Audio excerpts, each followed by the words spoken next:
മനസ്സിന് വന്ദനം. മലയാള ഭാഷയിലെ ഏറ്റവും സുന്ദരമായ പദം എന്താണെന്ന് ചോദിച്ചാൽ കൂടുതൽ പേരും പറയുന്നത് അമ്മ എന്ന വാക്കായിരിക്കും. അതെ, ഇനിയുള്ള കുറച്ചു സമയം ഞാൻ അമ്മയെ കുറിച്ചാണ് പറയാൻ പോകുന്നത്. എല്ലാവർക്കും മധുരമായ ഓർമ്മകളാണ് അമ്മയെ കുറിച്ച് പറയാനുണ്ടാവുക. അമ്മയൊരു സത്യവും അച്ഛനൊരു വിശ്വാസവുമാണ്. ഈ ഭൂമിയിൽ പിറന്നു വീണ ഏതൊരു വ്യക്തിക്കും കൂടുതൽ ബന്ധമുള്ളത് അമ്മയോടായിരിക്കും. ആദ്യമായി കേട്ട് താരാട്ടുപാട്ടും കവളിൽ കിട്ടിയ മുത്തവും എല്ലാം അമ്മ എന്ന മഹാസത്യത്തിന്റെ തൂവൽ സ്പർശങ്ങളാണ്. എല്ലാ വിദ്യാർത്ഥികളുടെ ആദ്യത്തെ അധ്യാപിക അമ്മയാണ്. ആദ്യ അക്ഷരങ്ങളും വാക്കുകളും തെറ്റാതെ പറയാനും എഴുതാനും പഠിപ്പിച്ചത് അമ്മയാണ്. അമ്മയുടെ വിരൽത്തുമ്പ് പിടിച്ചാണ് പിച്ച വെച്ച് നടക്കാൻ പഠിച്ചതും കൊഞ്ചി കൊഞ്ചി സംസാരിക്കാൻ പഠിച്ചതും.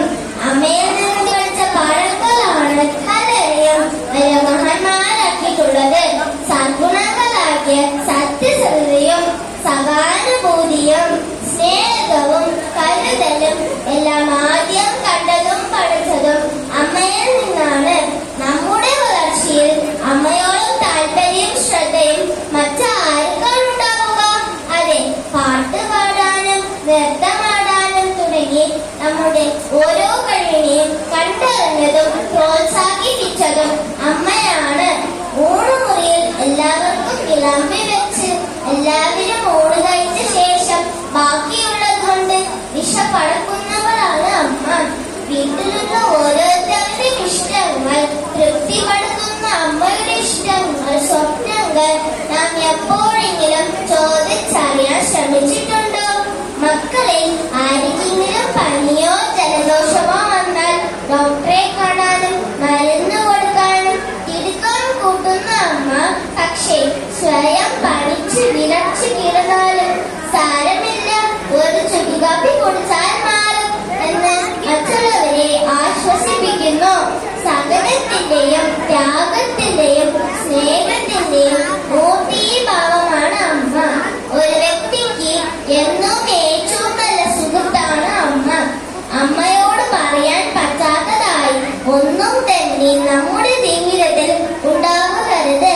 മക്കൾക്ക് വേണ്ടി മാത്രം പ്രാർത്ഥിക്കുന്ന അമ്മയ്ക്ക് എന്നും നല്ലത് മാത്രം നൽകുന്ന മക്കളാവണം നമ്മൾ. സ്വന്തം കാലിൽ നിൽക്കാനാകുമ്പോൾ അമ്മയെ ആട്ടി പുറത്താക്കുന്ന നന്ദിയില്ലാത്തവരാകരുത് നമ്മൾ. കുടുംബത്തിന് വേണ്ടി എരിഞ്ഞില്ലാതാവണ അപ്പൻ വിലകിനെ ദൈവസന്നിധിയിലെ നിലവിളക്ക് പോലെ സംരക്ഷിക്കണം നമ്മൾ. ഇന്നു ഞാൻ നിങ്ങൾക്ക് മുന്നിൽ നിൽക്കാൻ കാരണവും ഒരു അമ്മയാണ്. എന്റെ അമ്മയ്ക്കും ഇവിടെയുള്ള എല്ലാ അമ്മമാർക്കും എന്റെ ഹൃദയം പറഞ്ഞ വനിതാ ദിന ആശംസകൾ. നന്ദി, നമസ്കാരം. ചെറിയ വാക്കുകളിൽ നമുക്ക് വളരെ മഹത്തായ ഒരു സന്ദേശം നൽകിയ കുമാരി സമീക്ഷയ്ക്ക് ഒരു വലിയൊരു ക്ലാപ്പ് പ്ലീസ്.